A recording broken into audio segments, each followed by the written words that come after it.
What happens when a warrior becomes so powerful that his very presence on the battlefield makes Dharma impossible? Imagine a warrior who could end the Kurukshetra war in a single minute.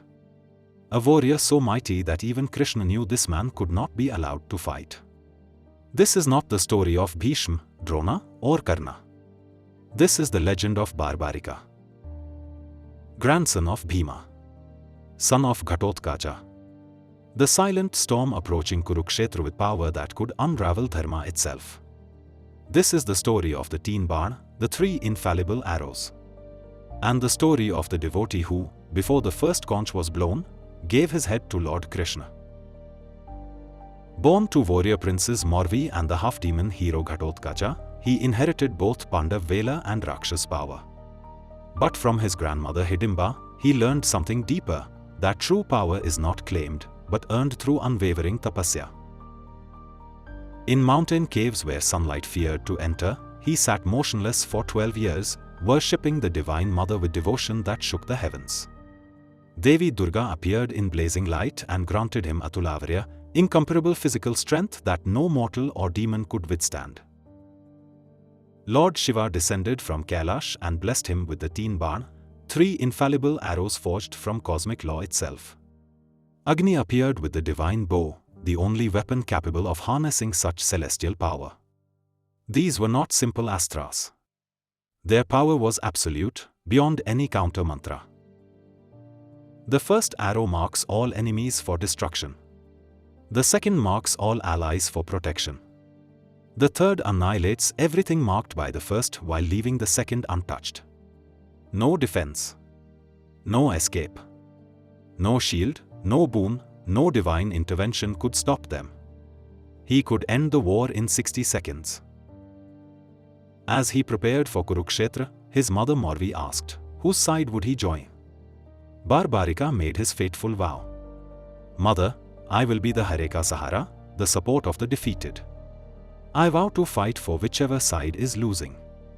His heart was pure. But the cosmos knew this vow would become his undoing. He walked alone toward Kurukshetra, bow on shoulder, 3 arrows at his side, unaware that the divine strategist was watching from the shadows. His guru and his destiny was waiting on that road. Lord Krishna, disguised as a Brahman, stood in his path. O mighty warrior, you travel to the world's greatest battle. Yet you carry only 3 arrows? Barbarika replied, these 3, O wise one, are enough to end the war in a minute. Krishna feigned disbelief. Prove this claim. He gestured to a nearby peepal tree, its branches heavy with thousands of leaves. If your power is true, bind every single leaf with 1 arrow. Barbarika closed his eyes and whispered the mantra. As he knocked the arrow, Krishna silently plucked 1 leaf and hid it beneath his divine foot. The arrow flew. It was a streak of impossible light, weaving through branches, piercing 1 leaf, then the next, and the next, until every visible leaf bore its mark. Then the arrow descended. But it did not fall. It hovered in the air and began to circle Krishna's foot, demanding its final target. This was the warrior too powerful for war itself. Barbarika opened his eyes and bowed. Revered Brahman, my arrow has pierced every leaf except the one you hide beneath your foot. I humbly ask you to lift it. The test was over. Krishna knew the terrifying truth. This power transcended Maya itself. Nothing in creation could stop it. Krishna revealed his divine Vishvarupa. The Brahman dissolved into infinite galaxies, into the cosmic wheel of time, into the face of Vishnu himself. Barbarika fell to his knees, tears streaming. Arise, Barbarika, Krishna's voice was warm yet heavy. Your devotion is pure. Your power is absolute. But so is the flaw in your vow. The arrows that could end Kurukshetra in 60 seconds were about to become impossible to use. Your vow is to fight for the losing side.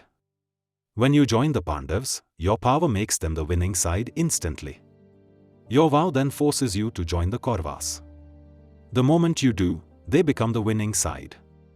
You would switch again and again, annihilating both armies until no one remains but you. The war would lose all meaning.